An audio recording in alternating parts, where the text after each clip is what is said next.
innovación agrícola? Ok, pues prácticamente ninguna, nada más es cuestión de nombres, porque actualmente se tiene con ustedes sí es un poco más específico, sin embargo, para el caso de Chapingo y para el caso de la UNAM, ellos manejan su carrera como ingeniero agrícola, y en Chapingo se tienen otro nombre que se llama ingeniero agrónomo especialista en fitotecnia. Ese es como el agrónomo en general. A su vez hay diferentes especialistas en plagas, en maquinaria, en riego. Para el caso de ustedes es específico, bueno, eso lo escuché de alguna vez de una visita que tuvieron al Campus Puebla, del Colegio de Posgraduados, y la diferencia era que ustedes, por el nombre, son innovadores. Entonces, todas las tendencias que nosotros tenemos como arcaicas, ustedes deberían innovarlas. Y bueno, aplicar el concepto ese de la sostenibilidad o sustentabilidad, pero prácticamente es lo mismo.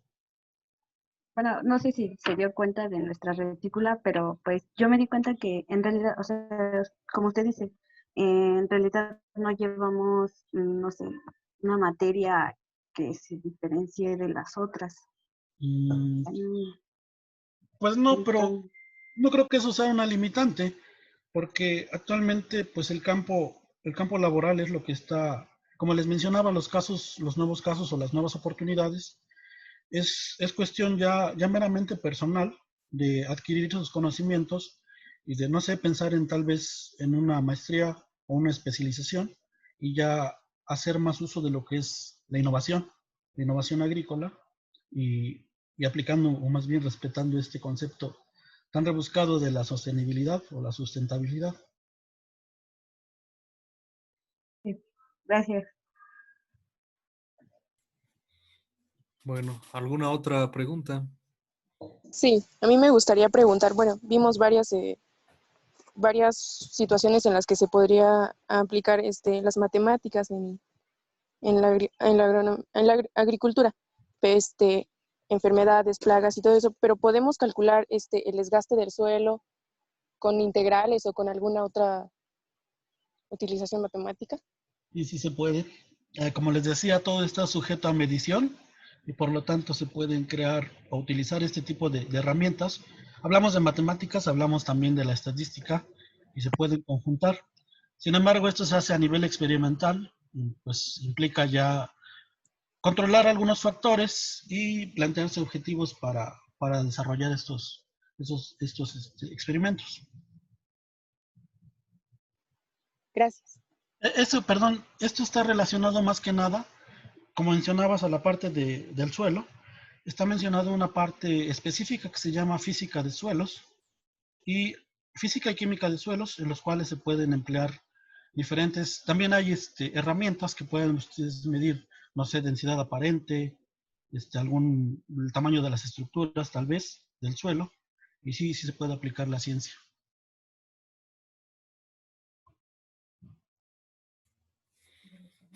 Bueno, ¿alguna otra pregunta, comentario? Yo, A ver buenas tú. tardes. Buenas tardes. Bueno, comentaba de las comparaciones como un ejemplo de aplicación, por ejemplo, en rendimientos, procurando que no haya maleza y que la haya.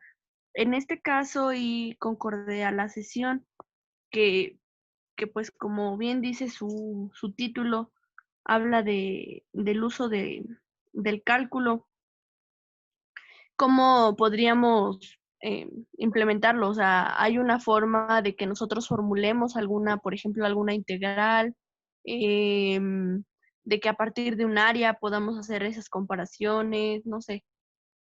Sí, sí la hay. Más que nada está relacionada a cuestiones ya. El cálculo es una herramienta, no como tal es no como tal es el medio. El medio vendría siendo los objetivos que ustedes se planteen. El cálculo es una herramienta con la cual ustedes le pueden sacar mucho provecho. Lo que les mencionaba para casos de poblaciones de plagas o de malezas, de enfermedades. En qué niveles se tienen la mayor incidencia tal vez y cómo podría afectar a nuestro rendimiento? Podemos jugar con esos valores, podemos decir, en tal fecha se tiene mayor incidencia de plagas, hagamos control de cualquier tipo, en tal fecha se tiene una mayor población de malezas, hagamos también el control. Sin embargo, pues es específico para cada lugar, para cada ambiente de producción. No se puede generalizar. Lo ideal sería que se pudiera generalizar, que pudieras utilizar una fórmula, una sola ecuación para resolver un problema general, pero pues eso no existe. Sí, sí, sí. Ok, gracias. Bueno, escuchamos otra pregunta o comentario.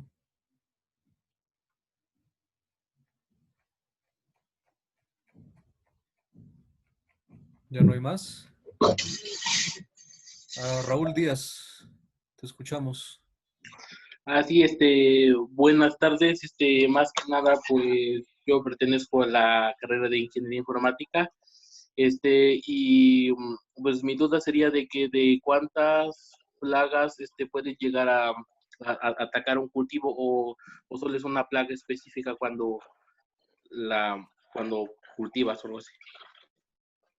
Bueno, aquí se maneja el término de agroecosistema. El término agroecosistema está relacionado a que tenemos principalmente, o nuestro objetivo es sacar provecho del suelo para producir un cultivo en sí. Al ser un agroecosistema, pues aquí se presenta la diferencia entre si lo hacemos a campo abierto o si lo hacemos en condiciones controladas, llámese invernadero, llámese otro tipo de estructura, macrotúneles, microtúneles o malla sombra. En el sistema abierto siempre vamos a tener, a campo abierto siempre vamos a tener la presencia de plagas, diversas plagas. Algunas son específicas de cada región, algunas abarcan más regiones más extensas. Sin embargo, siempre vamos a tener la interacción.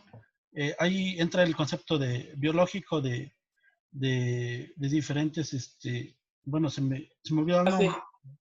Tenemos asociaciones, parasitismo, mutualismo, y que, en un futuro, pues si no controlamos esas poblaciones, no es que tengamos que erradicarlas en muchos momentos, sino controlar su población, a eso me refería con las curvas, a ver en qué momento podemos atacarla sin extinguirla para que el daño sea menor. Para el caso de condiciones controladas en invernaderos, se supone, o bueno, pues que tenemos o debemos tener un mayor control. Sin embargo, sí se presentan plagas y a veces son tan devastadoras como a nivel del campo, porque les creamos las condiciones óptimas de temperatura y de humedad, y que pues es un refugio para ellas, y pues hay el alimento, tenemos el cultivo, y puede ser contraproducente. Ahí es donde viene la integración también de diferentes materias, diferentes aspectos que ustedes pueden estudiar. Actualmente está disponible todo, los métodos de control, qué productos pueden utilizar, si lo pueden hacer de manera orgánica o con algún bioinsecticida.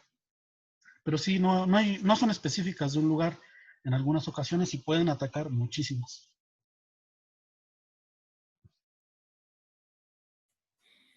Ok, Bueno, muchas gracias. gracias por preguntar, Raúl. ¿Alguna otra pregunta o comentario? Yo, profe.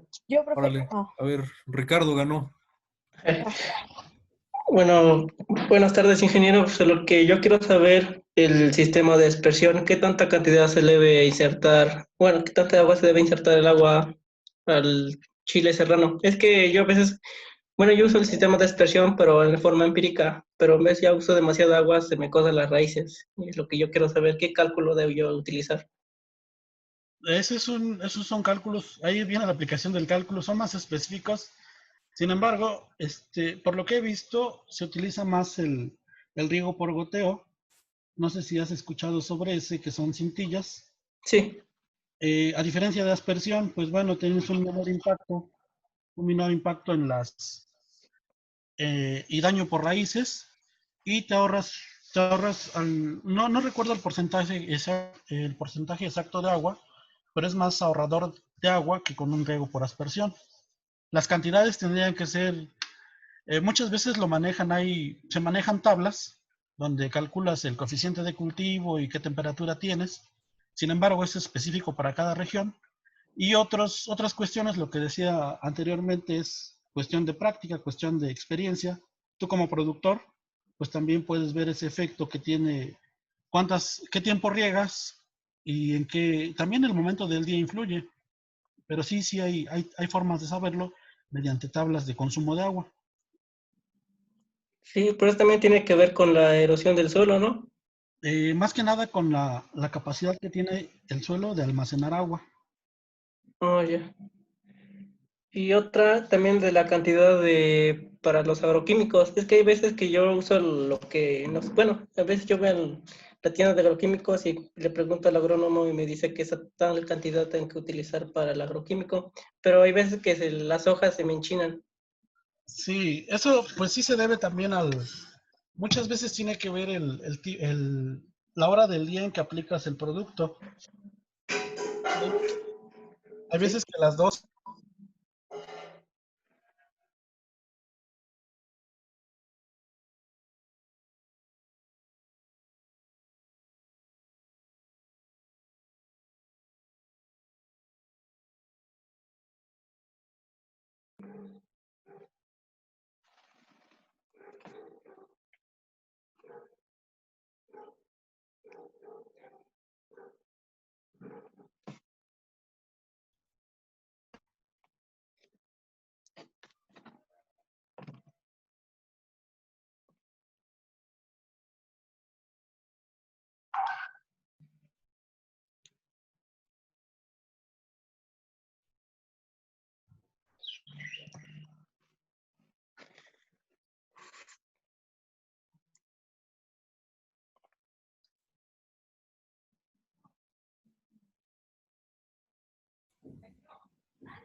Ingefer, por favor, active su micrófono. ¿Ok? Ajá, ya. Ya lo escuchamos otra vez. Sí.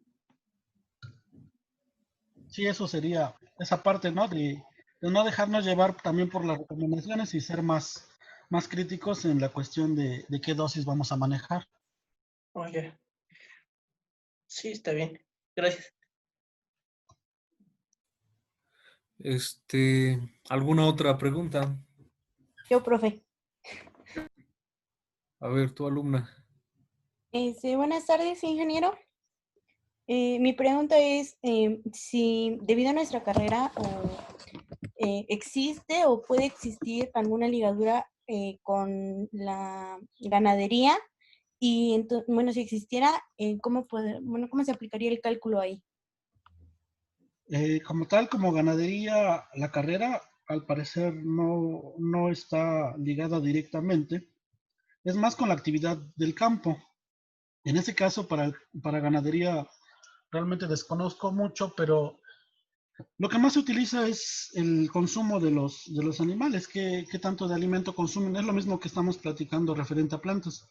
¿Qué tanto de agua vamos a consumir? ¿Van a consumir las plantas? ¿Qué tanto de fertilizantes tal vez?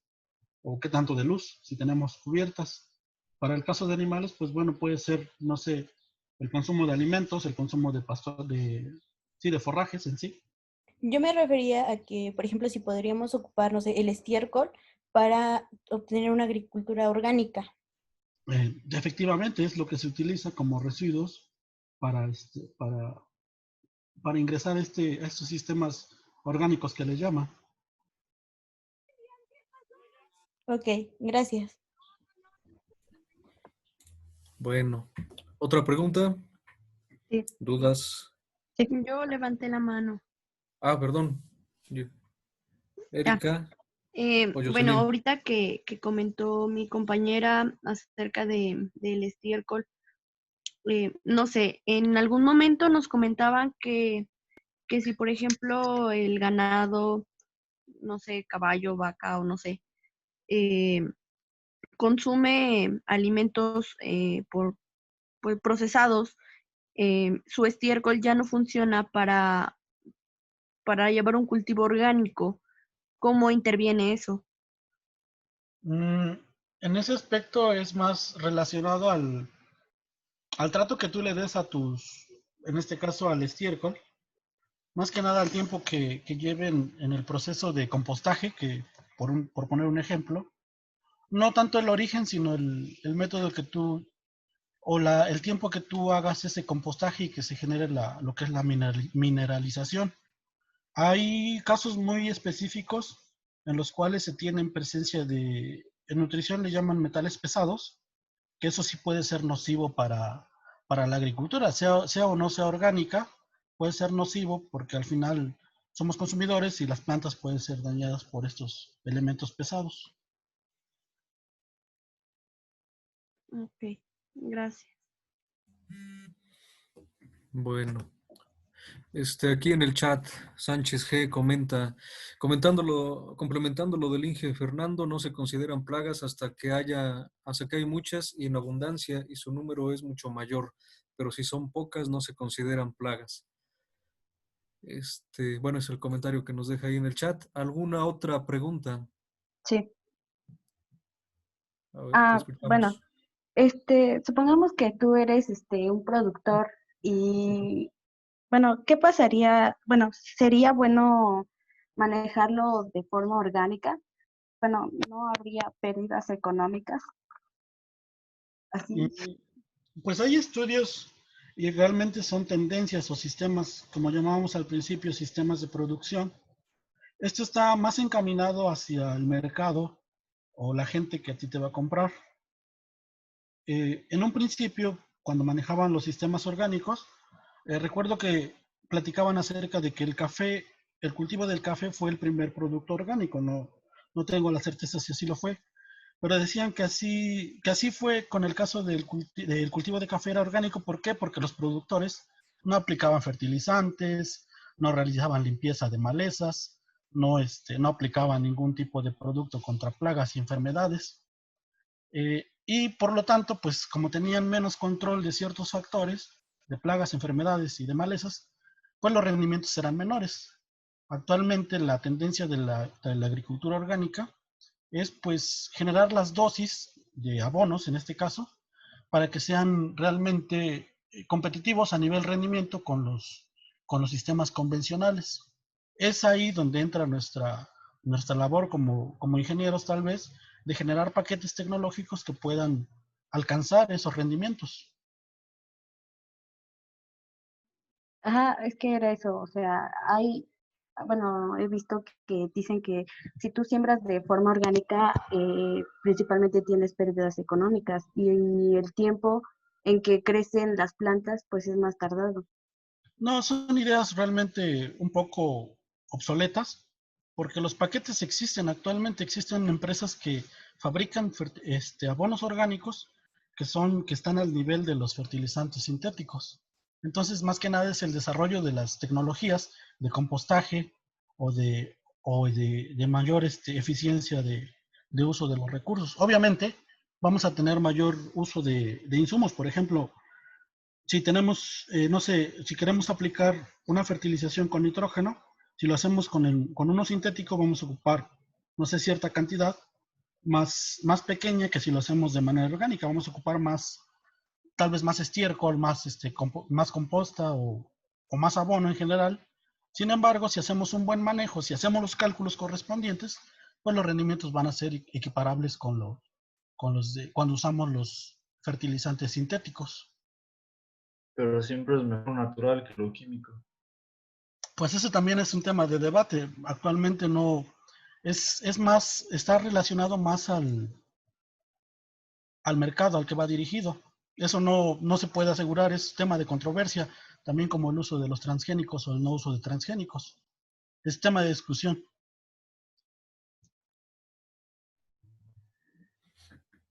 Bueno, ¿alguien tiene más preguntas?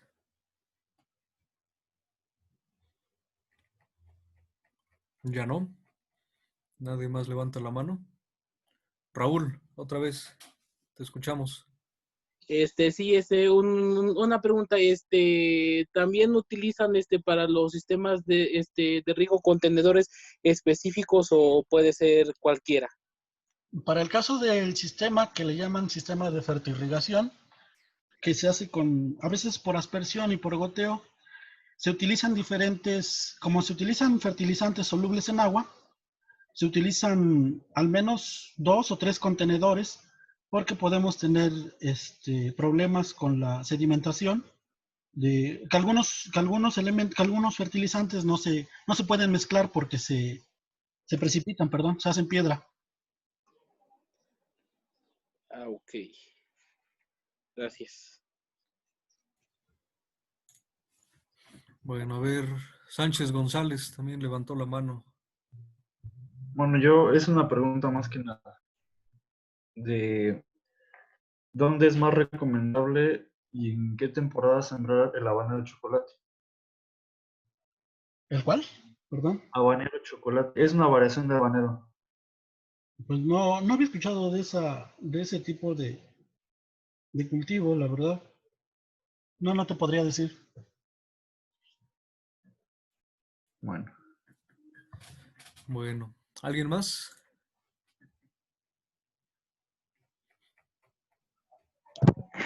Yo, Sí.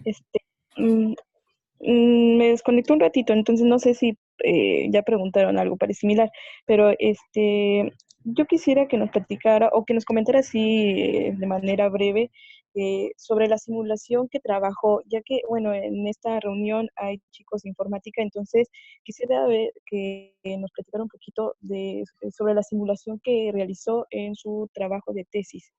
Por favor, no sé si se podría. Ah, claro que sí. Sí, Gracias. pues lo que hicimos y lo que se hace en el caso de simulación,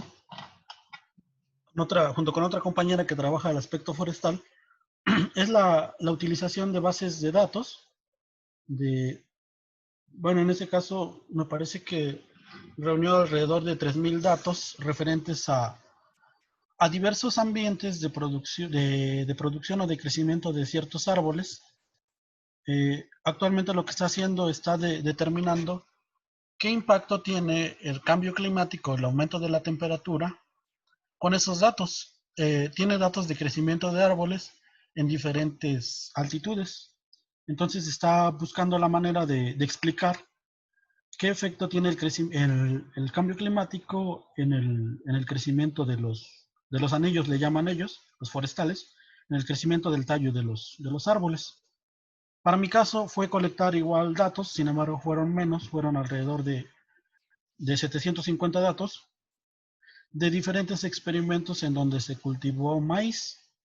Lo que analizamos, bueno, la base se generó con datos de fertilización, de cantidad de agua que se utilizó, de qué tipo de suelo era en donde se hicieron los experimentos, y al final, pues se generó una ecuación con la cual determinamos cómo influía el agua, la cantidad de agua, cómo influía la cantidad de fertilizante, llámese nitrógeno, fósforo y potasio, y la densidad de plantación, lo que hace un rato les comentaba de cuántas plantas por hectárea son recomendables, y en conjunto con esas cuestiones o con esas variables, de qué manera impactan el rendimiento máximo de maíz. Entonces, más que nada es análisis de datos. Ok, gracias, maestro. Muchas gracias, maestro. ¿Alguien más tiene algún comentario, alguna duda?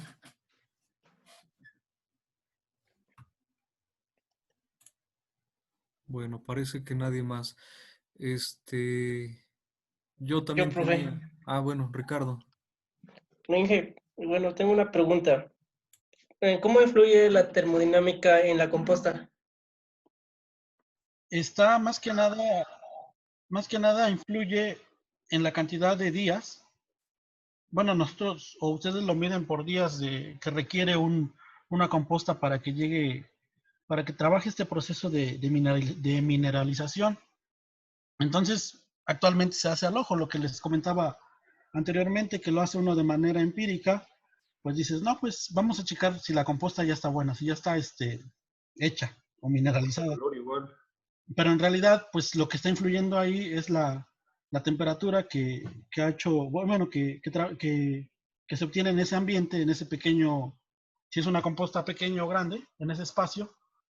Podría calcularse, podría medirse cuántas horas de tanta temperatura se tuvo, pero sí influyen estos aspectos de calor y de humedad. Con el tacto igual, ¿no? ¿Vale? Con el tacto Sí, para sí, la temperatura. sí, realmente pues en campo se hace de manera visual, de manera, así como dices.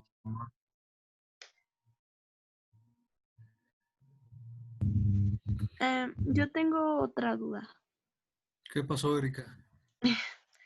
Si, un maíz criollo puede llegar a tener el mismo rendimiento con algún tratamiento químico, en este caso, que pues va a mejorar su producción en comparación a un transgénico o a un híbrido. Pues se supone que hay bueno, no recuerdo el concepto, es más de genética, que es como la expresión máxima de los genes de un material, hay un límite. Entonces ese límite, pues por eso se emplea lo que es la ingeniería genética para hacer que las nuevas variedades, transgénicos, híbridos, otros materiales mejorados, alcancen un mayor rendimiento. Entonces los híbridos como tal tienen un límite que si no tienen las condiciones nunca van a alcanzar a un híbrido. Siempre va a ser bajo. Obviamente tienen ventajas sobre los criollos tienen ventajas sobre los híbridos cuando no los prevemos de agua, de fertilizantes. Podemos tener un híbrido muy bueno, pero si tú no tienes los recursos, llámese dinero para comprar fertilizantes o para pagar el bombeo de agua, pues no van a rendir y un criollo pues se va a adaptar a esas condiciones, incluso puede ser más alto. Ok, muchas gracias. Bueno, ¿alguien más? Queda tiempo para una última pregunta antes de que se nos termine el tiempo.